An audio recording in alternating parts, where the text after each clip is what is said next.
deep in the forested hills of Kerala, stands the Sabarimala Temple. But this is not just a story about faith.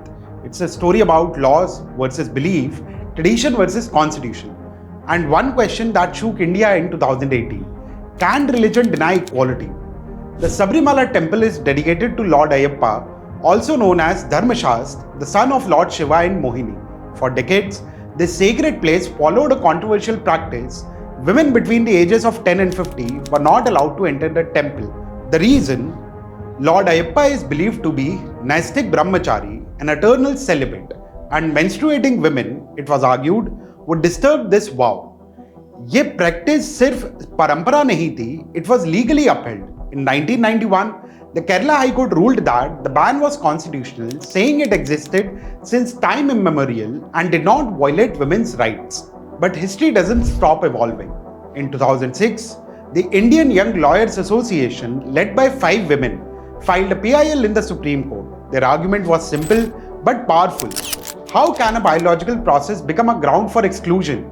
They challenged Rule 3B of Kerala Hindu Places of Public Worship Act and said that the ban violated Article 14, Equality Before Law, Article 15, No Discrimination on the Basis of Sex, and Article 25, Individual Freedom of Religion.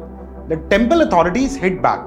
They argued that Article 26 gives religious denomination the right to manage their own affairs. उनका कहना था, court shouldn't interfere with the matter of faith.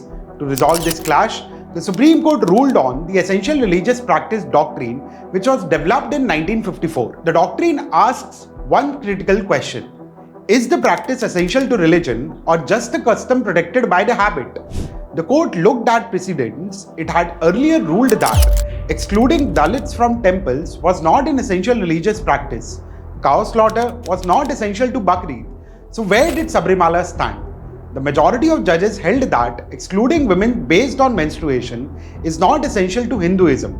Justice D.Y. Chandrachud went even further. He said treating menstruation as impure is a form of untouchability, which is explicitly banned under Article 17 of the Constitution. On 28 September 2018, the Supreme Court delivered a historic 4:1 verdict lifting the ban. CJI Deepak Mishra said something that still echoes today. Devotion cannot be subjected to gender discrimination. But then came the twist. The only woman on the bench, Justice Indu Malhotra, dissented.